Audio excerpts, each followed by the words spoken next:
هذا خطأ.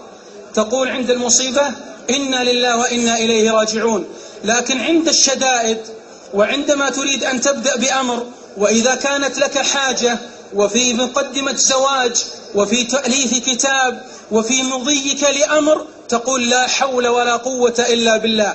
والله لو عرف كل واحد منا معنى لا حول ولا قوة إلا بالله لحلت كل مشاكلنا، لأن النبي صلى الله عليه وآله وصحبه وسلم فسرها لعبد الله بن مسعود: لا حول عن معصية ولا قوة على طاعة إلا بالله عز وجل.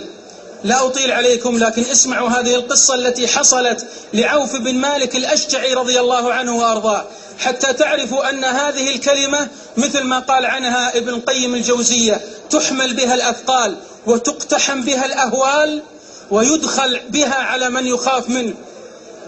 يقول رضي الله عنه وأرضاه: أسر ابنه فجاء إلى النبي صلى الله عليه وسلم فقال: يا رسول الله، إن ابني في الأسر وإنني أشتكي الفقر.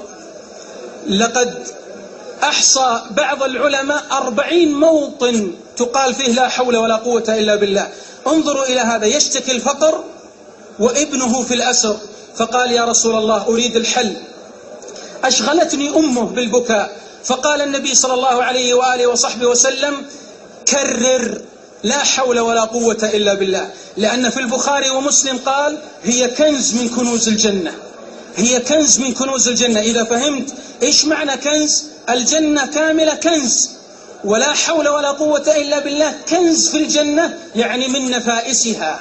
فقال: كرر لا حول ولا قوة إلا بالله. رجع إلى زوجته وقال: قالت: ماذا قال لك رسول الله؟ قال: كررا أنت وزوجتك لا حول ولا قوة إلا بالله. اجلسوا كم يوم وهم لا حول ولا قوة إلا بالله، لا حول ولا قوة إلا بالله، وهو يعرف إيش معناها. يعني لا يطلق من السجن ولا يخرج من السجن. يا من له سجين يريد أن يخرج عليك بهذا.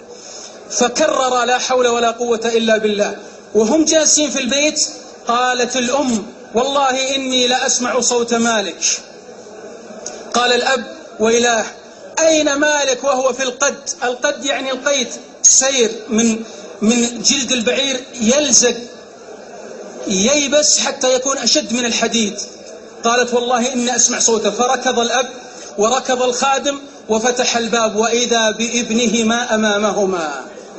فكيف نجا؟ لما كرر لا حول ولا قوة إلا بالله. يقول رضي الله عنه وأرضاه: غفل عني الحارس فخرجت وانكسر القيد، وإذا بي بالرحول، يعني مثل ما نقول، وإذا بالناقة أمامه، فركبها والقوم في غفلة، فمر على مسرحهم فساق 4000 راس من الغنم وأتى بها. قال أبوه: والله لا نأخذ شاة واحدة حتى نأتي إلى النبي صلى الله عليه وسلم. فلما جاءوا إلى النبي صلى الله عليه وسلم قال: هي لك. ففك ابنه من الأسر وخرج غنيا بعد أن كان فقيرا.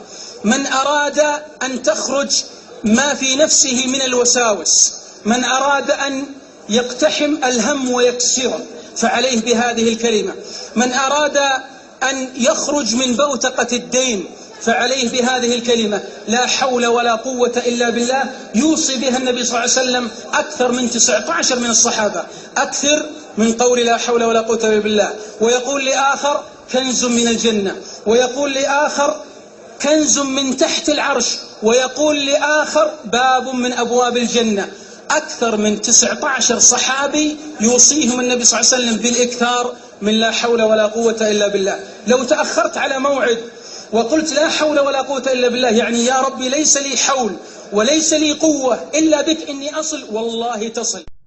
من أراد أن يرى بعينه أن الله يسمعه ويراه ويحقق أمره، يشوف إذا في شيء عنده هامة فليكرر لا حول ولا قوة إلا بالله. لكن يريد منك إصرار. لذلك في مسند الإمام أحمد أن النبي صلى الله عليه وسلم: من قال لا حول ولا قوة إلا بالله قال الله جل الله: أسلم عبدي واستسلم. لأنك تفوض الأمر لله عز وجل.